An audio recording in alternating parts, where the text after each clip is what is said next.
नमस्कार, हमारे छत्तीसगढ़ देख रहे हैं आप। मैं हूं आपके साथ भावना त्रिपाठी। कवर्धा जिला मुख्यालय के आचार्य पंथ गृंध मुनि नाम साहिब शासकीय स्नातकोत्तर महाविद्यालय मैदान में 76वां गणतंत्र दिवस समारोह उत्साह और उमंग के साथ मनाया गया। गणतंत्र दिवस पर दुर्ग सांसद विजय बघेल ने पीजी कॉलेज मैदान में आयोजित मुख्य समारोह में तिरंगा ध्वज फहराया। इसके साथ ही रंग बिरंगे गुब्बारे भी आसमान में छोड़े।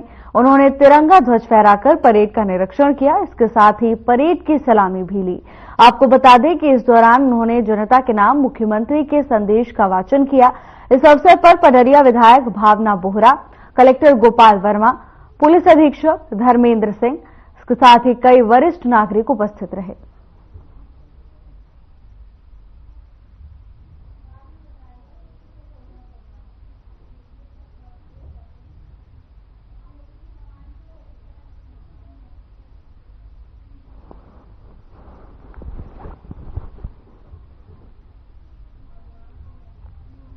सरगुजा की राजनीति में एक नया बदलाव आया। महापौर की हॉट सीट के लिए बीजेपी ने मंजूषा भगत को उतारा है। बता दें कि बीजेपी से महापौर पद के लिए मंजूषा भगत को टिकट मिलने के बाद महिला जगत में हर्ष और खुशी का माहौल बन गया है। मंजूषा भगत कई बार पार्षद रह चुकी हैं और पहले भी वो चुनाव लड़ चुकी हैं।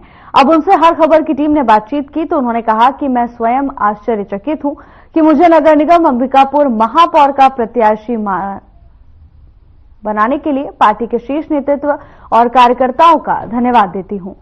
उन्होंने कहा कि जिन्होंने मुझे मौका दिया, अगर जनता मौका देती है तो मैं सरगुजा में स्वच्छता में के साथ कीर्तिमान फिर से स्थापित करूंगी।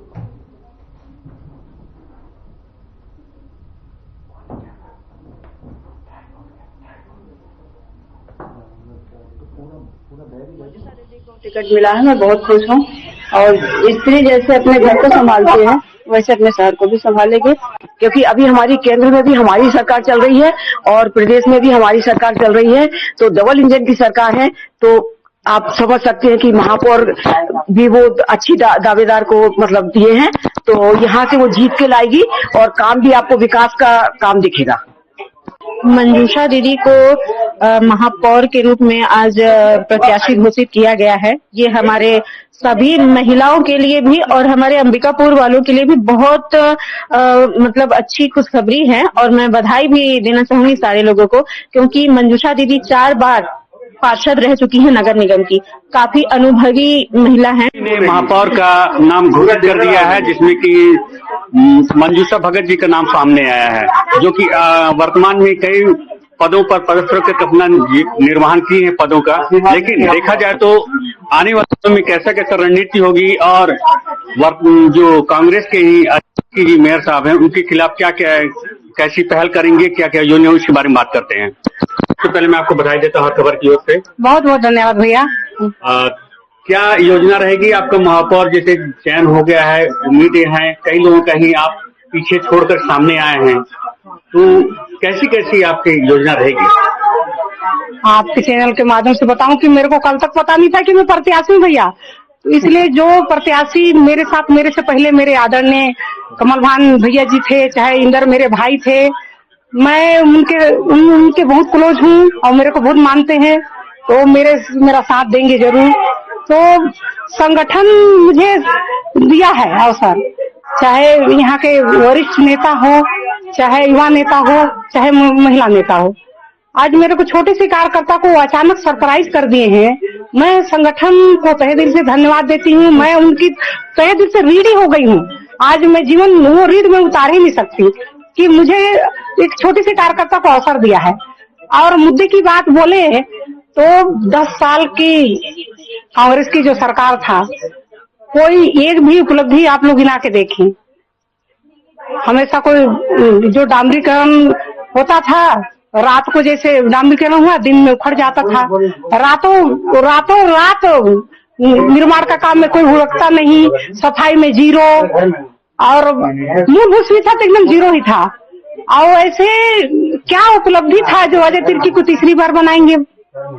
क्या उपलब्धि था? आप ही के चैनल के माध्यम से आप ही बता दीजिए। कुछ उपलब्धि मैंने तो कभी देखा नहीं। और हमारे पास तो केंद्र में भी सरकार है, राज्य में भी सरकार है। मुझे तो पूर्ण विश्वास है कि मुझे जनता इस बार अवसर देगी। जैसे देखा जाए कि नंबर 1 पर अपना स्वास्थ्य में सरगुजा था, तो क्या पूरे देश में फिर से आपके कार्यकाल में अच्छा हो सकता है, आ सकते नंबर 1 पर? बिल्कुल आ सकता है। इंदौर जैसे शहर में नंबर 1 जो वहाँ का विकास काम मुझे एक बार देखने का अवसर मिला था, मैंने वहाँ का देख के आया है। उसी आज मुझे अवसर मिलता है ना, भारतीय जनता पार्टी को अवसर मिलता है, तो उसी तर्ज पर इंदौर शहर के तर्ज पर मैं नगर निगम अंबिकापुर को भी स्वच्छ भारत निर्माण के तहत नंबर 1 लाने की कोशिश करूंगी और मन से अपना काम करूंगी संगठन के कार्यकर्ताओं से मिलकर। ध्वजारोहण यहाँ पहली बार एक सीएम ने किया है, विष्णु साय जी ने, तो इसको आप किस रूप में देखते हैं? हमारे संभाग के, हमारे घर के सीएम हैं, वो आ गए, बहुत अच्छा लगा। सरगुजा के जनता भी कहे कि बार बार उनको बुलाना चाहती थी कि आए। हमारे कहे कि सरगुजा संभाग के हमारे विधायक हैं, वो तो हमारे घर के हैं, तो इसके लिए कार्यकर्ता लोग बहुत खुश हैं। बहुत अच्छा, और नारी शक्ति के रूप में मैं देखती हूँ जिला संगठन, प्रदेश संगठन और राष्ट्रीय संगठन जो महिला को सम्मान दिए हैं सरगुजा जिला में।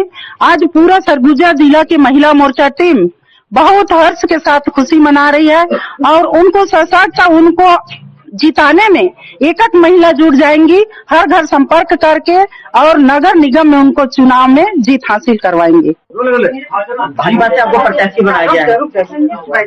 जी, आप लोग के चैनल के माध्यम से पता चला है कि मुझे भारतीय जनता पार्टी ने प्रत्याशी अंबिकापुर नगर निगम का बनाया है महापौर। जी, इन मुद्दों को लेकर जनता के बीच जाएंगे? 10 साल का डॉक्टर अजय तिर्की का नाकामियां को लेकर मैं जनता के बीच में जाऊंगी। उनके कार्यकाल को कैसे देखती हैं? उनके कार्यकाल को बिल्कुल एकदम 0 देखती हूँ। ऐसा कोई भी काम है कि वो किसी भी, चाहे महिला हो, चाहे युवा हो, चाहे बुजुर्ग हो, ऐसा कौन सा काम करके दिए हैं जो वो दोबारा यहाँ तीसरी बार जीत के आएंगे। राष्ट्र में भी हमारा शासन है और जिले में भी है और प्रदेश में भी है, तो इनका पूरा फायदा होगा इनको कि मतलब आसानी से कोई भी काम कर पाएंगे।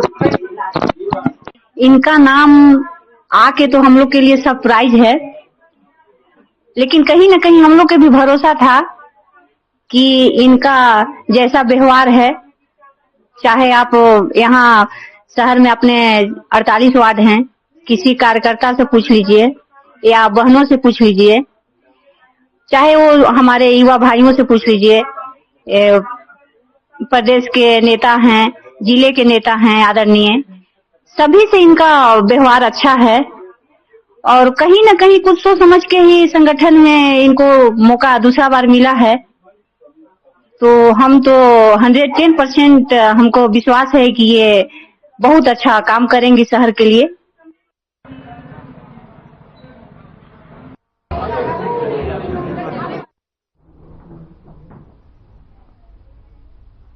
लोरमी नगर पंचायत के अध्यक्ष पद के लिए प्रबल दावेदार सुजीत वर्मा को ओबीसी मुक्त आरक्षण पर नगर वासियों ने नगाड़ा बाजे के साथ जीत दिलाने के लिए रैली निकाली। बीजेपी के उम्मीदवार सुजीत वर्मा को माला पहनाकर नगर वासियों ने जीत होने की खुशी बटोर रहे। वहीं बीजेपी नेता मंडल अध्यक्ष गुरमीत सलूजा ने कहा कि बीजेपी की सरकार ने कई विकास कार्यों के लिए जाने जाते हैं, जिन्होंने हमारी सरकार जो कि 1 साल में जो काम किया वो पूरे 5 सालों के बराबर है। तो इसी बीच बीजेपी के प्रत्याशी छोटे भाई सुजीत वर्मा को लोरमी की जनता ने आशीर्वाद दे रहे हैं और खुशी हो रही है कि हमारी सरकार के नेतृत्व में इस बार नगर पंचायत अध्यक्ष पद पर सुजीत वर्मा ही दावेदार रहेंगे।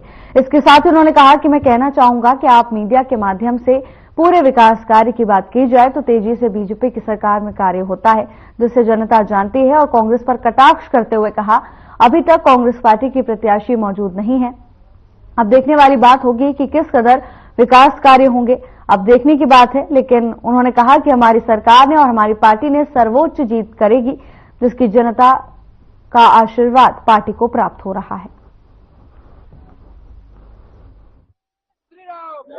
साइड वोट से जीतेंगे हम लोग, बहुत वोट से जीतेंगे। पूरे कार्यकर्ता मेरे साथ हैं भारतीय जनता पार्टी के। तो इसमें जो है कि सभी आपके जो जितने भी कार्यकर्ता हैं वो सभी साथ दे रहे हैं, पूरा सभी के सहयोग से जीतेंगे हम लोग और बहुत वोटों से जीतेंगे। भारतीय जनता पार्टी संगठन की पार्टी है और सब एकजुट होकर लड़ेंगे और कमल खिलेगा और बहुत वोटों से जीतेंगे। भारतीय जनता पार्टी ने एक छोटे से कार्यकर्ता को नहीं, बहुत मजबूत कार्यकर्ता को, छोटे से और बहुत मजबूत कार्यकर्ता को, सुजीत वर्मा जी 2 बार के पार्षद रहे हैं, निर्विवाद रूप से 2 बार का पार्षदी उन्होंने इस नगर पंचायत जब था हमारा लोरमी तब उन्होंने किया है, और आज नगर पालिका के रूप में अध्यक्ष के प्रत्याशी के रूप में आज हमारे सुजीत वर्मा जी को पार्टी ने भरोसा दिलाया है। और हम सारे कार्यकर्ता मिलकर के पूरी ऊर्जा और पूरी ताकत के साथ भारतीय जनता पार्टी पूरी ऊर्जा और ताकत के साथ लग करके पूरे 18 के 18 वार्ड में पार्षदों को और हमारे अध्यक्ष के प्रत्याशी भाई सुजीत वर्मा को विजय से दिलाने के लिए पूरी ताकत से लगेंगे। और निश्चित रूप से हम सर्वाधिक मतों से लोरमी का इतिहास रचने वाले हैं और एक व्यवस्थित लोरमी, एक सुसज्जित लोरमी सुजीत वर्मा के मार्गदर्शन में माननीय विधायक जी के नेतृत्व में लोरमी हमारा व्यवस्थित और सुसज्जित होगा। आने वाले समय में इसका परिदृश्य दिखेगा और प्रचंड मतों से भारतीय जनता पार्टी चुनाव जीतेगी।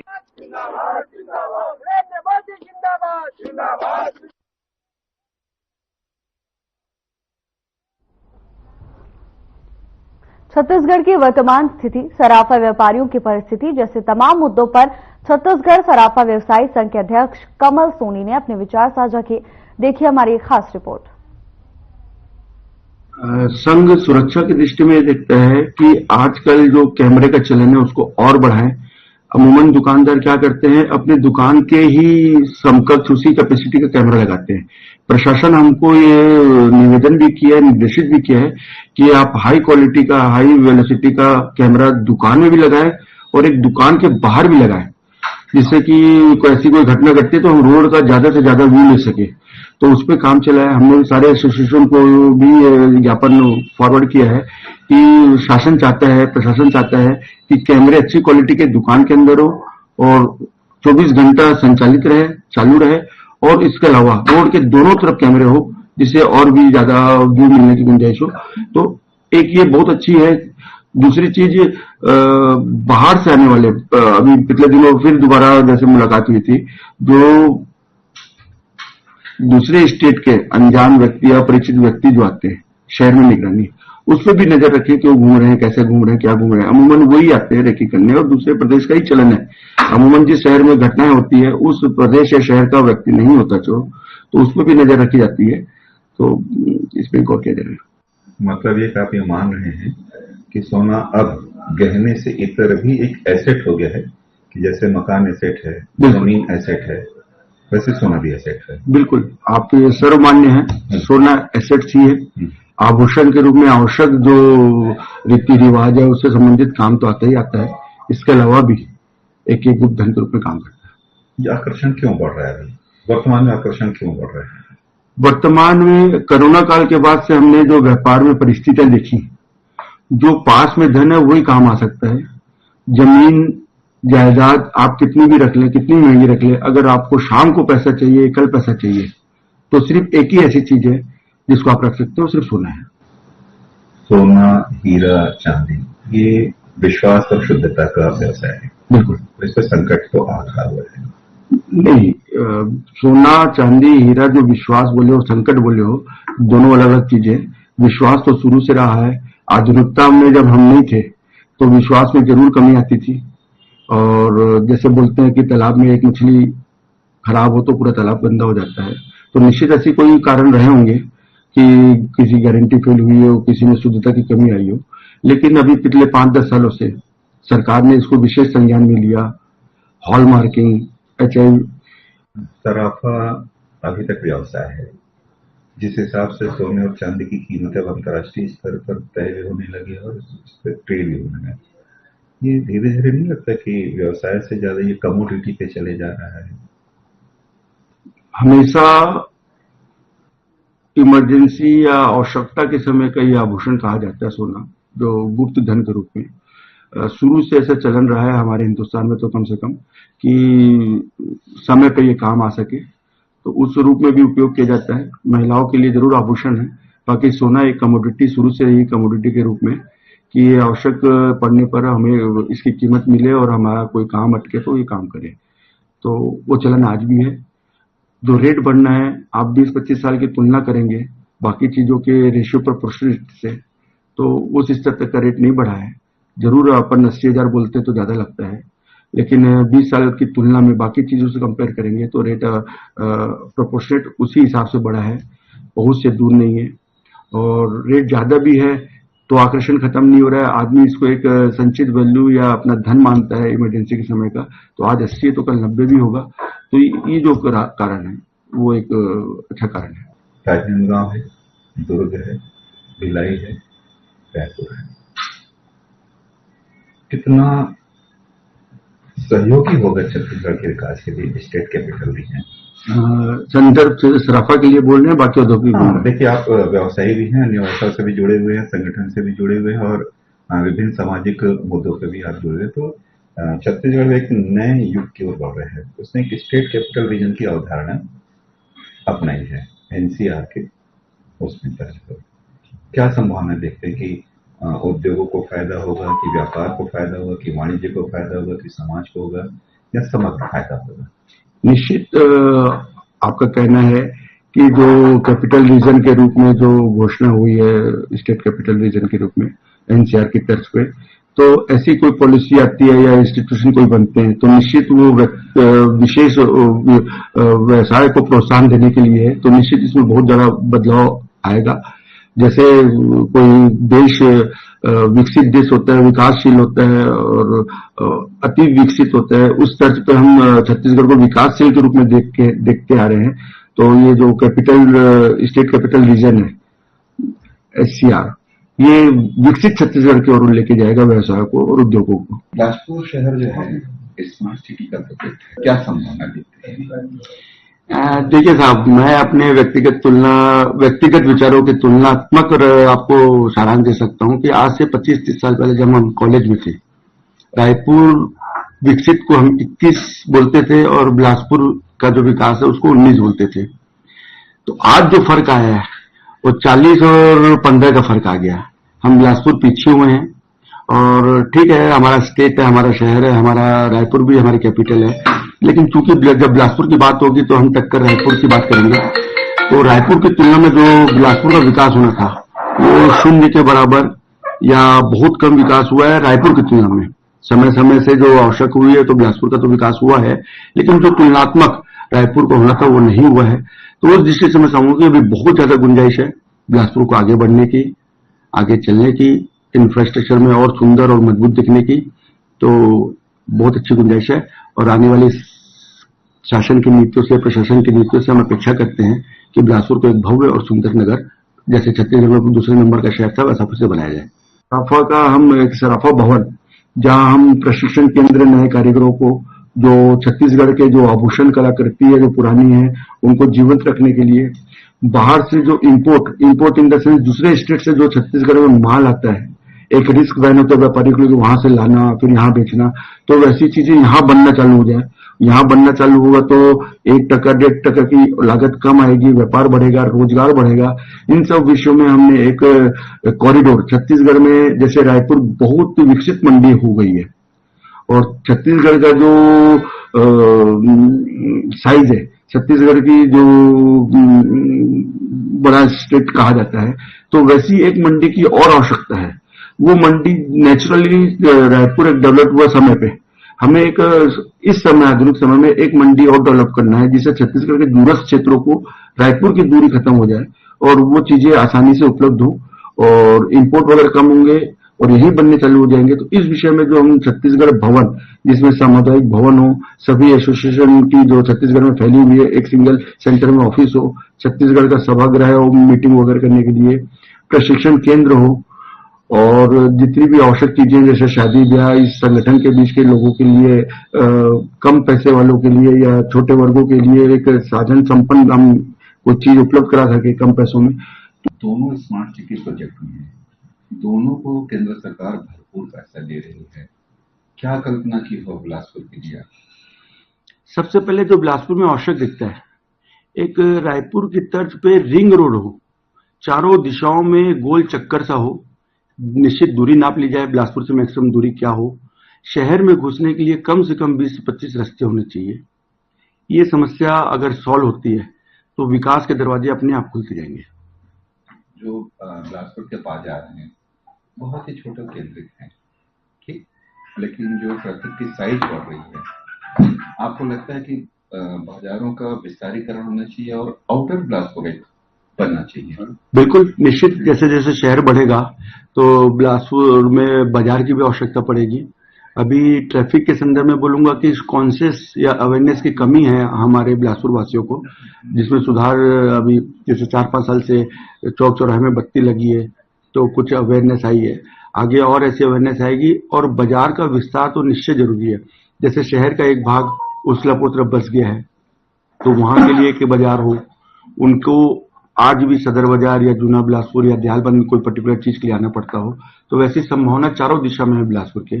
आपका सरकंडा में देख लीजिए, रायपुर रोड में देख लीजिए, तो व्यवसायीकरण या प्रधानमंत्री की ये सोच थी कि जो आधुनिक उद्योग और व्यवसाय है उसमें जो भी बच्चा है वो प्रशिक्षित, कम से कम प्रशिक्षित होना। इस विषय में मेरा ये कहना है कि 2014 से जो हमने बदलाव देखा है, माननीय श्री नरेंद्र मोदी जी जो जिनकी कर्मठता, जिनका नेतृत्व, जिनकी क्षमता और जो आधुनिक भारत का सपना देखे हैं, विकसित भारत का सपना देखे हैं, जिसके अंतर्गत जो आपका प्रश्न है प्रशिक्षित स्किल्ड वैल्यू, स्किल्ड लेबर अपने अपने क्षेत्रों में है, उनको डेवलप करने के लिए बहुत सी योजनाएं चल रही है। उदाहरणतः जैसे विश्वकर्मा योजना, विश्वकर्मा योजना के अंतर्गत आपका प्लम्बर, इलेक्ट्रिसिटी, गोल्ड स्मिथनेस और बाकी अन्य जो काम है निर्माण का और विकास का, उसमें प्रशिक्षण एटलीस्ट उस प्रशिक्षित व्यक्ति उस फील्ड में है तो उससे निश्चित लागत और विकास की दर दोनों लागत कम होगी और विकास की दर बढ़ेगी। और ये बहुत ज्यादा संभावना है। बस ये है कि गवर्नमेंट की पॉलिसी को इम्प्लीमेंट जोर शोर से, जैसा प्रधानमंत्री ने सपना देखा है उसी स्तर पे अगर नीचे कार्यान्वयन करने के लिए अगर नेतृत्व आता है तो इसमें बहुत अधिक संभावना पैदा होती है। इसलिए जो लूटपाट होती है, मैं पहले भी बताया, लूटपाट होने के लिए आसानी से माना जाता है। जब से पिछली सरकार आई है घटनाएं तो हुई है बराबर पिछले सालों की तुलना में, लेकिन जो रेशियो है आप पता कर लेंगे, जो उनको अपराधियों को तुरंत पकड़ने का या उनको सजा दिलाने का, वो क्रमशः बहुत ज्यादा तेजी से बढ़ा है। और ऐसी घटनाएं जब पकड़ में आती है तो संभावित जो आगे घटनाएं होने वाली थी उस पर अंकुश लगता है, तो कहीं ना कहीं सफल है। प्रदेश में जो हमारे एसोसिएशन है वो पुलिस के किस लेवल के अधिकारी के साथ बैठकर तो पूरे प्रदेश के विषय में कोई रिव्यू किया, कोई बात भी है कुछ है? हमारी जब प्रदेश की नई कार्यकारिणी बनी थी उसके बाद हमने सबसे पहले माननीय विजय शर्मा जी से संपर्क किया था कि एक गेट टुगेदर अवेयरनेस वर्कशॉप जैसा हो जाए जिसमें प्रशासन हमको निर्देशित करे या हमसे जो अपेक्षा रखे सुरक्षा संबंधी जो भी उपाय है हम पूरा करें और हमारी जो छोटी मोटी बड़ी समस्याएं हैं वो प्रशासन हमसे सुने, तो बीच में तालमेल बनेगा जिसके कारण जिससे कि एक बहुत अच्छा निष्कर्ष और एक अच्छी संभावना देखी जाएगी अच्छे माहौल की। तो एक निवेदन किए, फिर डीजीपी साहब से मिले और हमने जो जितने भी सराफा एसोसिएशन के पदाधिकारी की नियुक्ति की, हर जिले से एक जिला अध्यक्ष नियुक्त किया और लगभग सभी जिलों में एसोसिएशन है, सबके जो प्रमुख है उनसे बोला कि अपने अपने जिला कप्तान साहब सुरक्षित है, संरक्षण मिला उनको। अगर आप कहीं से भी अशुद्धता या गारंटी से कम है तो तुरंत क्लेमेबल होता है। तो मेरा निवेदन है कि हॉल मार्किंग जो लगभग पूर्णतः सोने में तो पूरे देश में छा गई है, बहुत जल्दी चांदी में भी हॉल मार्किंग आ रही है जिसमें चांदी में शुद्धता का रेशियो में जो वेरिएशन रहता है वो भी कंट्रोल होगा। तो ये जो व्यापार है बहुत शुद्ध स्टैंडर्ड मार्जिन और गारंटी के साथ प्रतिकूल हो रहा है और बढ़ रहा है। सरकार के साथ संवाद कैसा है सराफा का? सराफा सभी व्यवसाय में सबसे बड़ा व्यापार बोला जाता है और चूंकि सरकारें व्यापार अच्छा रहेगा प्रदेश में तो फिलहाल के लिए बस इतना ही। जल्द हाजिर होंगे नई अपडेट्स के साथ। नमस्कार।